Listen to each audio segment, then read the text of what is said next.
Welcome back to our channel. कैसे हैं आप सब? आई होप आप सब ठीक होंगे। मैं भी एकदम बढ़िया हूँ। कल की क्लास में हमने देखा था महाराणा प्रताप का राज्याभिषेक कहाँ पे हुआ था, कैसे राजा बने थे और उनको किसने राजा बनाया था। तो किसने राजा बनाया था? महाराणा प्रताप को प्रजा ने राजा बनाया था, मतलब मेवाड़ के लोगों ने उनको राजा चुना था, उनके पापा उनको राजा नहीं बना के गए थे। उसके बाद में हमने देखा था कि उनका कोरोनेशन कहाँ पे होता है, कुंभलगढ़ में होता है।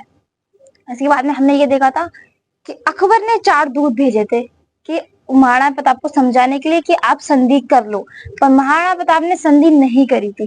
तो कौन कौन से दूत भेजे थे? जलाल खान कोलची, मान सिंह, भगवान दास और टोडरमल। तब टोडरमल जी यहाँ से जाते हैं, उनको प्यार से महाराणा प्रताप बोलते हैं कि संधि का तो कोई पार पड़ेगी नहीं, तो आप जाके बोल दीजिए कि संधि का कोई हमारा ऐसा मतलब मन नहीं है, हम संधि नहीं करेंगे। अब जैसे ही टोडरमल जी वहां जाते हैं तो अकबर को बोलते हैं, वो नहीं मान रहे हैं, ना तो आज संधि करे ना कल संधि करे, अब युद्ध ही होने वाला है। तो अब कौन सा युद्ध होगा? बैटल ऑफ हल्दी घाटी, हल्दी घाटी का युद्ध। हल्दी घाटी का युद्ध कब हुआ था? 18 जून 1976 में। कब हुआ था? 18 जून 1976 में हुआ था। पर अगर कोई आपसे ये पूछे हल्दी घाटी का युद्ध गोपीनाथ शर्मा के अकॉर्डिंग कब हुआ था, तो कब हुआ था? 17 जून, सॉरी 21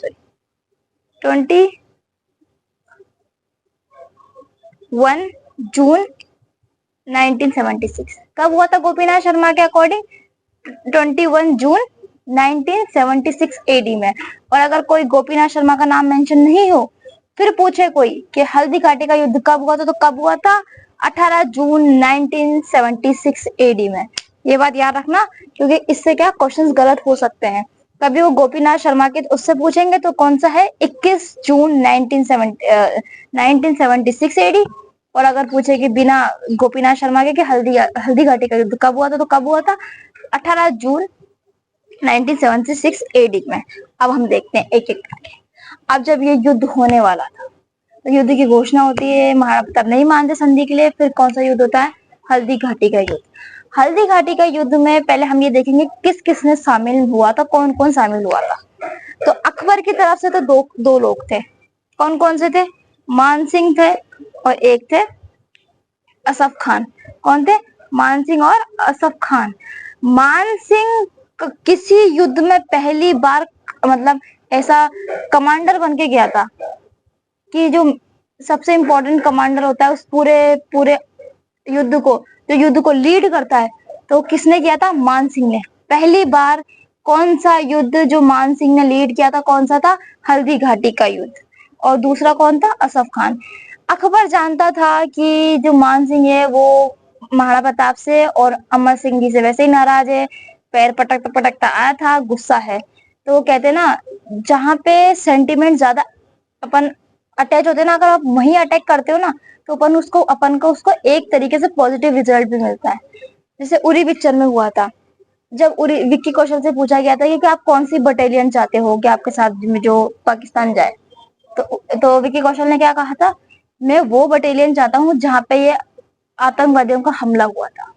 तो वही बटालियन, क्योंकि उनके सेडिमेंट ज्यादा अटैच हैं, उनके लोग मरे हैं, तो वो ज्यादा भरे बैठे हैं कि हम बदला लेंगे, तो वो ज्यादा अच्छे से लड़ पाएंगे। इसलिए अकबर जानता था कि मान सिंह को भेजेंगे तो अपने फेवर में पॉइंट रहेगा, मान सिंह अपन को जिता सकता है। और साथ में कौन था? असफ खान। ये तो हो गया अकबर की साइड के। अब अपन देखते हैं महाराणा प्रताप के साइड के कौन कौन थे। सबसे पहले तो बिना आओ ना देख सोचे, पहला तो एक ही लिखना है अपन को, सलूम्बर के सामंत। कौन थे इस टाइम? कृष्णदास चुंडावत। कौन थे? कृष्णदास चुंडावत। अब जब कृष्णदास चुंडावत हो, वो आपको पता है हरावल में लड़ते थे हमेशा से। हरावल में कौन लड़ेगा?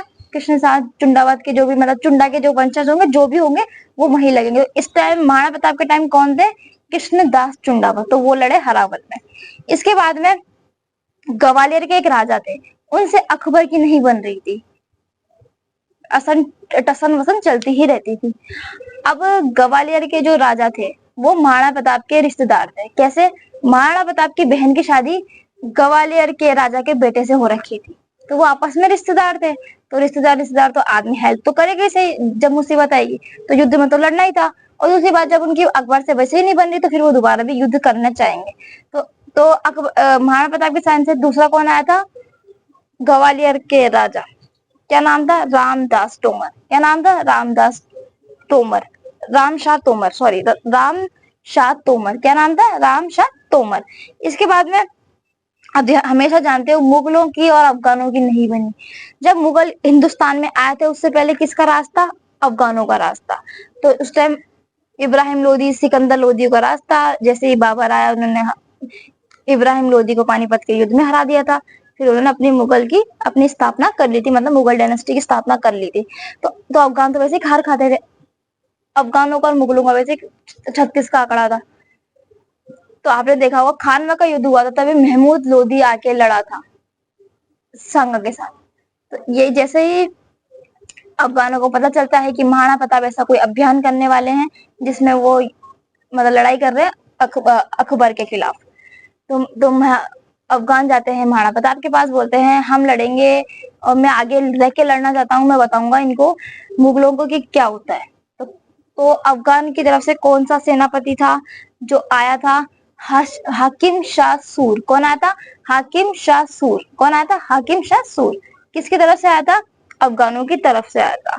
फिर एक राजा, भीलों के राजा पुंजा, वो उन्होंने भी इसमें अपनी योगदान दिया था। किसने दिया था? राणा पुंजा। कौन थे वो? भीलों के राजा थे। क्योंकि भील जो थे वो महाराणा प्रताप को स्वामी की तरह मानते थे, पूजते थे वो महाराणा प्रताप को, भील। ठीक है, अब ये तो क्या हो गया, हमने ये देखा कि कौन कौन किसकी तरफ क्या क्या आया था। कौन लोग महाराणा प्रताप की तरफ आए थे, कौन लोग अकबर की तरफ आए थे। अब हम देखते हैं हल्दी घाटी का युद्ध। हल्दी घाटी का युद्ध में जो टेक्निक अपनाई गई थी वो थी छापा मार टेक्निक, जिसको हम इंग्लिश में बोलते हैं गोरिल्ला टेक्टिक। गोरिल्ला टेक्टिक क्या होती है? दो पहाड़ों, जैसे मान लो एक ये पहाड़ है, एक ये पहाड़ है, तो ये पहाड़ों के बीच के जो दर्रे होते हैं ना, इन दर्रों में रह के जो लड़ा जाता है उसको बोलते हैं छापा मार युद्ध। क्या बोलते हैं? Gorilla tactic. महाराणा प्रताप जानते थे कि हमारे जो सेना है वो मुगल आर्मी से कम है, तो हम हार सकते हैं, इन फ्यूचर कुछ भी हो सकता है। तो उन्होंने कहा था अपने एक काम करते, दर्रों में लड़ेंगे। तो दर्रों में लड़ेंगे तो इनको ये पता था कि अगर ये दर्रे हैं, महाराणा प्रताप ने अपनी आर्मी कहाँ खड़ी कर रखी थी? यहाँ पे अपने आर्मी खड़ी कर रखी थी। अभी दर्रे क्रॉस करते करते जैसे ही कोई टुकड़ी आती, जैसे एक टुकड़ी आई, तो यहाँ पे ये सब उसको सल्टा देते। 100 लोग थे, 100 लोग को मार देते थे, फिर 100 लोग आते, फिर मारा। जब ये युद्ध की शुरुआत हुई थी तो महाराणा प्रताप की तरफ से इतना भयंकर हमला हुआ था कि मुगल आर्मी पीछे भागी थी, बनास रिवर के पीछे तक वो भागी थी। इतना ज्यादा अटैक किया गया था, इतना ज्यादा, मतलब वो बोलते बहुत तेजी से आक्रमण किया था, जिससे मुगल आर्मी पहले तो हिल गई, ये हो क्या रहा है। और ये सब वापस भागे, जहां तक इनको जगह मिली वहां तक भागे, पीछे भागे। फिर वहां पे एक आदमी था जो देखा था यार ये सब पीछे क्यों आ रहे हैं, तो किसने कहा था कि उधर से वो लोग मार रहे हैं भयंकर तरीके से, हम युद्ध नहीं कर पा रहे। अब पहले क्या हुआ करता था, जो राजा हुआ करता था, सुल्तान हुआ करता था, वो कभी बीच में आके नहीं लड़ेगा, वो पीछे ही रहता था, आगे उसकी आर्मी लड़ेगी। तो अकबर अजमेर तक तो आया था, पर अजमेर के आगे किसको भेज दिया था उन्होंने? मान सिंह को और असफ खान को। अकबर कहाँ रुक गया था? अजमेर में ही अकबर रुक गया था। अब जब ये पता चलता कि सेना तो भाई भारी पड़ रही है, महाराणा प्रताप की सेना भारी पड़ रही है और मुगलों की सेना चतर मतर हो रही है, पीछे भाग रहे हैं, मतलब बहुत ज्यादा चप्पलें उठा के भाग रहे हैं। अब उसी टाइम महायुद्ध में एक आदमी और मौजूद था, वो एक कवि था, बदायूं। वो मुगलों का ही एक था, मतलब अकबर के कोर्ट में ही रहता था, बदायूं। वो वहां पे मौजूद था। वो अपनी किताब में मेंशन करता है कि जब हम लोग युद्ध कर रहे थे तो इतना भयंकर हमला हुआ था कि हम लोग पीछे भागे थे, बनास नदी की तरफ था, हम बहुत बहुत ज्यादा पीछे भागे थे, चप्पलें उठा के भागे थे, इतना भयंकर उन्होंने हम पे आक्रमण कर दिया था। अब ये होता है। इसके बाद में देखते हैं कि एक वहां पे कमांडो होता है, एक आर्मी का, एक सेनापति, कुछ भी होता है, उसका नाम क्या होता है? मिताहिर खान।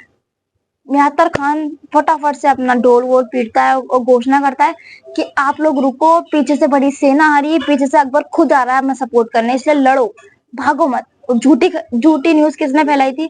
महत्तर खान ने। क्या फैलाई थी? कि अकबर खुद आ रहा है तो आप लोग लड़ो, पीछे से वो सपोर्ट करेगा अपन को, इसलिए सब लड़ो। तो थोड़ा बहुत सेना में जोश आया कि अकबर खुद आ रहा है, पीछे से उनकी सेना भी आ रही है, तो वो लड़ने चालू हुए। पर वो जब तक वो भागे थे, महाराणा प्रताप की सेना उनके पीछे भागी थी, तो वो दर्रे क्रॉस कर चुके थे। दर्रे क्रॉस करने के बाद ये था प्लेन मैदान। अब मैदान में युद्ध होगा। कहाँ पे युद्ध होगा? मैदान में युद्ध होगा। अब जब जैसे ही महाराणा प्रताप यहाँ देखते हैं कि मान सिंह हाथी पे बैठ के लड़ रहा है। अब महाराणा प्रताप सोचते हैं यार ये सही है बाप बेटे, पहले तो समझाने आ जाते हैं कि संध्या कर लो। और अब और हमने जबकि बोला था कि आपकी हमारी कोई लड़ाई नहीं है, हमारी जो लड़ाई है वो अकबर से, मुगलों से, हम आपकी लड़ाई नहीं है। भी देखो बीच में आके लड़ रहा है, वो भी सेनापति बन के लड़ रहा है, इसको तो मैं बताऊंगा। तो महाराणा प्रताप का अश्व यानी चेतक, चेतक को वहां से अपने वहां से लोगों के बीच में सटा सुटू के कैसे भी करके छुपा छुपा के, कोई बात नहीं है क्योंकि चेतक इतना बड़ा था, वो सबको दिखता था। तो वो चेतक से आते हैं। मान सिंह के पास सिक्योरिटी बहुत ज्यादा होती है, फिर भी चेतक वहां से उन सारी सिक्योरिटी को बीत के सीधा जाता है मान सिंह के पास। मान सिंह लड़ा होता हाथी से। चेतक अपने दोनों पैरों पे खड़ा हो जाता है, अपने आगे वाले दोनों पैर हाथी के यहाँ पे रख लेता है। कहाँ पे रख लेता है? सूंड पे रख लेता है। अब जैसे ही सूंड पे रखता है तो आपने फिर कहानियां सुनी होगी कि महाराणा प्रताप ने अपना भाला लेके किसको मारा था? मान सिंह पे मारा था। पर मान सिंह जो हाथी के ऊपर बैठने वाला होता है वो उसमें नीचे बैठ जाता है, तो जो भाला होता है वो आर पार होता है। और मान सिंह भी बहुत अच्छा योद्धा था, तो मान सिंह ने पहले ही अपने हाथी के सूंड पे चक्कू बांध रखा था। तो जैसे ही चेतक वापिस अपने पैर नीचे लेता है तो वो चक्कू से उसके दोनों पैर कट जाते हैं। तो वो नीचे, हमारा पता सोचते हैं कि पहले तो ये इतना तेज भाग रहा था घोड़ा, एकदम से क्या हो गया, इसकी रफ्तार बहुत धीरे हो गई, उसके दोनों पैर कट गए, तो वो कैसे चलेगा? महाराणा प्रताप देखते हैं कि उसके पैर से खून बह रहा है। तो महाराणा प्रताप कहते हैं कि पहले इसको तो यहाँ से बाहर निकाला जाए, कि स्वामी भक्त घोड़ा, उसको यहाँ बीच में नहीं छोड़ सकते हम। तो महाराणा प्रताप युद्ध से बाहर आते हैं। और जबकि आपको पता है मेवाड़ में जब भी युद्ध होंगे, जब सांगा बाहर निकले थे तो झाला अज्जा ने उनका मुकुट पहन के उनकी जगह पे लड़ाई करी थी। तो जैसे ही महाराणा प्रताप बाहर निकलेंगे तो फिर कोई झाला लड़ेगा। तो उस टाइम कौन सा झाला लड़ा था? उस टाइम लड़े थे झाला पिता, जिनको हम झाला मान के नाम से भी जानते हैं। उनका नाम भी मान सिंह था। तो कौन लड़ा था? झाला बिद्दा या झाला मान। झाला तो सरनेम हुआ करता था, बिद्दा और मान उनका नाम थे। तो क्या कौन लड़ा था? झाला मान या झाला। जैसे ही महाराणा प्रताप चेतक को लेके बाहर निकलते हैं, थोड़ी दूर चलने के बाद ही चेतक की मृत्यु हो जाती है। कहाँ पे हो जाती है? बलीचा नामक एक गांव था हल्दी घाटी के पास में ही, वहां निकलते हैं, नाला क्रॉस करते हैं, जिसके बाद ही चेतक की मृत्यु हो जाती है। तो चेतक की छतरी कहाँ बनती है? बलीचा में बनती है। कहाँ बनेगी चेतक की छतरी? बलीचा में बनेगी। इसके बाद में जैसे ही चेतक की मृत्यु होती है, वापिस महाराणा प्रताप जाने लगते हैं, लेकिन तब तक युद्ध का परिणाम आ चुका होता है। महाराणा प्रताप जीत चुके होते हैं और अकबर की जो आर्मी होती है वो हार चुकी होती है। उसके बाद में जैसे ही थोड़ा टाइम होता है, अब मान सिंह और असफ खान भागते पीछे। इतना भयंकर युद्ध हुआ था। महाराणा प्रताप के जो कुछ आर्मी थी वो इतनी भारी पड़ी थी मुगल आर्मी पे कि मुगल लोग पीछे भागे थे। हर जो इतिहासकार है वो इस युद्ध को अलग अलग नाम से जानते हैं। कोई कहता है हल्दी घाटी का युद्ध, कोई कहता है गोकुंदा का युद्ध, कोई कहता है किसी का युद्ध, कोई कहता है किसी का युद्ध। तो पर हम मेन किसके नाम जानते हैं? हल्दी घाटी के युद्ध से इसको जाना जाता है। जब मान सिंह असफ खान वापस भाग रहे होते हैं तो पीछे, अब एक साथ तो सब भाग नहीं सकते, कुछ आगे भागेंगे, कुछ बीच में भागेंगे, कुछ पीछे भागेंगे। इस टाइम जैसे गांव से निकलते हैं वो, तो भीलों के गांव पड़ते हैं। भील स्वामी भक्त थे अलग ही, इसके महाराणा प्रताप के। तो जैसे ही कुछ लोग मिलते, उनको लूट लिया करते भील और मार दिया। खाना पीना जो था सब लूट के मार दिया करते भील। भीलों ने भी बहुत अच्छी तरीके से युद्ध में पार्टिसिपेट किया था। जैसे तैसे मान सिंह और असफ खान अकबर के पास पहुंचते। अकबर के सामने जैसे आया तो अकबर कहता है, अच्छा मार के आयो? महाराणा प्रताप के नहीं। अच्छा पकड़ के लाओ पीछे? नहीं। फिर क्या हुआ? हम युद्ध हार गए, उन्होंने भगा भगा के हमें मारा, हम चप्पल उठा के भागे। तो अकबर कहता है अच्छा तुमको क्या लगा फिर सरदार खुश होगा, शाबाशी देगा? हम्म, किस मुझसे मुंह उठा के आए हो यहाँ पे? कल से दोनों ना शक्ल मत दिखा देना मुझे, और दरबार में तो दिख मत जाना। तो कहते अरे सर सुनो तो सही। कुछ नहीं सुनना, चले जाओ यहाँ से मेरी आंखों से दूर। मैं बताता हूँ कैसे कैसे युद्ध जीता जाता है। फिर जब अकबर निकलता है वहां से, तो अकबर आता है, दोबारा अटैक करता है मेवाड़ पे। अकबर उदयपुर में आके बैठ जाता है, अपने कैंप वगैरह लगा के उदयपुर में आके बैठ जाता है। फिर अकबर डेली अपने कुछ कुछ सिपाहियों को भेजा करता है कि आप लोग जाओ पहाड़ियों में जाओ और महाप्रताप को ढूंढ के लाओ। अब कोई भी सेनापति या सैनिक कोई जाने को तैयार नहीं कि अगर भीलों को मिल गया तो भीले फिर मारेंगे। फिर भील पता नहीं कहाँ छुपे होते, पेड़ों पे डालियों पे दिखते और नहीं, और वहां से तीर आते बस सीधे ही मर। अकबर ने बहुत प्रयास किया पर अकबर जीत नहीं पाया। फिर अकबर क्या करता है, महाराणा प्रताप को जीत नहीं पाया। फिर अकबर करता है उदयपुर पे कब्जा। उदयपुर का कब्जा करने के बाद अकबर उसका नाम बदल देता है। उसका नाम क्या रखता है अकबर? मोहम्मदाबाद। क्या रखता है? मोहम्मदाबाद रख देता है। और दो बंदों को वो महल सौंप के जाता है। किसको? एक तो जगन्नाथ कुशवाहा को, एक सैयद फखरुद्दीन को। किसको? जगन्नाथ कुशवाहा, जगन्नाथ कछवाहा और सैयद फखरुद्दीन को वो महल दे के चला जाता है। इसके बाद में क्या होता है, अकबर चला जाता है वागड़। फिर कुम्भलगढ़ का किला था, महाराणा प्रताप चले जाते हैं कुम्भलगढ़ के किले में। अकबर फिर 3 बार अटैक करवाता है। कहाँ पे कराएगा? कुम्भलगढ़ पे। और किससे करा था? शाहबाज खान से। शाहबाज खान ने 3 बार अटैक करे पर तीनों के तीनों नाकामयाब रहे। महाराणा प्रताप को कभी हरा ही नहीं पाया। एक दिन महाराणा प्रताप महल के अंदर थे ही नहीं, तब उसने अटैक करा था, वो जीत लिया। जैसे ही महाराणा प्रताप को पता लगा कि ऐसा ऐसा हुआ है, महाराणा प्रताप वापिस आते हैं, शाहबाज खान को बाहर निकालते हैं और अपना किला वापिस अपने अपने हाथों में ले लेते हैं। तो इससे पता चलता है कि महाराणा प्रताप को अकबर तो नहीं हरा पाया था। इसके बाद का आगे का जो हम देखेंगे वो कल देखेंगे। तो बस आज की वीडियो में इतना ही। अगर आपको वीडियो अच्छी लगी तो लाइक कीजिएगा, शेयर कीजिएगा, कमेंट कीजिएगा, subscribe to our channel study with Himanshu. मिलेंगे कल नेक्स्ट वीडियो में, जब तक के लिए बाय बाय।